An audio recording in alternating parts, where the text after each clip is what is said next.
पूछ पूछ कर लोगों को मारेंगे तो भारत में बहस छिड़ जाएगी। तो क्या फायदा हुआ आपका ये हमला? बहुत शानदार। आपने हमला आज सुनिए मिस्टर नफीस, लेकिन आप नहीं रुकिए। अल्हम्दुलिल्लाह पूरे कश्मीर के लोग एज अ मुस्लिम नहीं एज अ भारतीय होने के नाते उन लोगों ने इस हमले की निंदा की है। नफीस अंसारी को सुना आपने? ये हिंदुस्तान का मुसलमान है तो कान थोड़े से पर्दे खोल लीजिएगा आपने। और हमारी नजर में पाकिस्तान की औकात 2 कौड़े की है, 2 कौड़े की। को लगता है कि भारत में हिंदू मुसलमान का आपस में झगड़ा चल रहा है। जब भारत की बात आएगी, देश की बात आएगी तो तुम हमारे दुश्मन हो। भारत कहाँ और पाकिस्तान कहाँ? 70 सालों में हमने बड़े बड़े डैम बनाए हैं, स्कूल, कॉलेज, हॉस्पिटल, यूनिवर्सिटीज। बारे शर्म आना चाहिए आपको। रोटी की आपकी औकात नहीं, पूरा कौम मर रहा है आतंकवाद के नाम पर। ये भारत के 140 करोड़ लोगों की आवाज है। मस्जिदों से निंदा हुई है, मदरसों से निंदा हुई है। पूरा कश्मीर, पूरा भारत पाकिस्तान के खिलाफ खड़ा हो गया है। तो नफीस अंसारी को सुना आपने? तो ये बात जानिएगा, ये भारत के 140 करोड़ लोगों की आवाज है और वो मैं लाल चौक से खड़े होकर सुनवा रहा हूँ।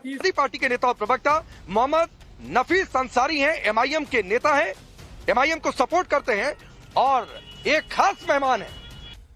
ठीक है, अरे रुक जाइए मिस्टर चीमा, मैं बार बार कह रहा हूँ आपको गजब बेचैनी हो जा रही है, गजब बेचैनी हो जा रही है। अब सुनिए सुनिए सुनिए, अब नफीस अंसारी से मिलिए।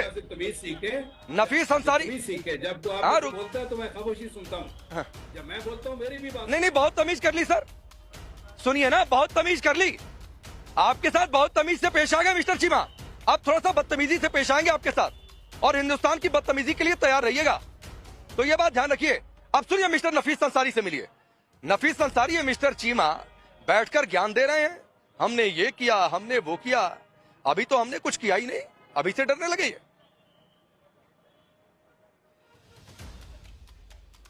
मिस्टर चीमा को मैं बताना चाहता हूं कि हम भारतीय मुसलमान हैं और हमारी नजर में पाकिस्तान की औकात 2 कौड़े की है, 2 कौड़े की।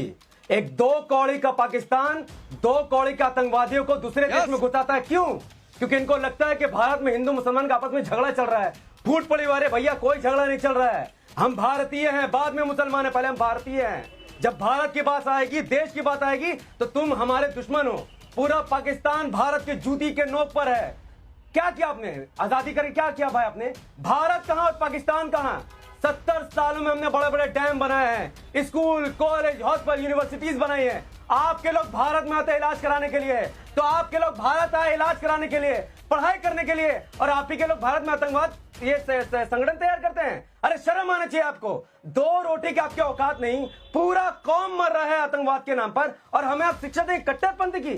अरे आप लोग कट्टरपंथी, आप लोग। भारत का मुसलमान भारत में खुश है और आपने क्या सोचा था कि नाम पूछ पूछ कर लोगों को मारेंगे तो भारत में बहस छिड़ जाएगी कि हिंदू को मारा गया, मुसलमान शामिल है। लेकिन अल्हम्दुलिल्लाह पूरे कश्मीर के लोग एज अ मुस्लिम नहीं एज अ भारतीय होने के नाते उन लोगों ने इस हमले की निंदा की है। मस्जिदों से निंदा हुई है, मदरसों से निंदा हुई है। पूरा कश्मीर, पूरा भारत पाकिस्तान के खिलाफ खड़ा हो गया है। तो क्या फायदा हुआ आपका ये हमला? बहुत शानदार। आपने हमला आज सुनिए मिस्टर नफीस, लेकिन आप नहीं रुकिए मिस्टर चीमा, सुनिए। नफीस अंसारी को सुना आपने? ये हिंदुस्तान का मुसलमान है तो कान थोड़े से पर्दे खोल लीजिएगा आपने। मैंने पहले ही कहा था ना, थोड़ी सी आंखें ज्यादा चौड़ी कर लीजिए, फ्रेम बड़ा कर लीजिए, आंख के पर्दे थोड़ा सा खोल लीजिए, हिला उला लीजिए, थोड़ा सा ठीक से आवाज आया आपके अंदर। तो नफीस अंसारी को सुना आपने?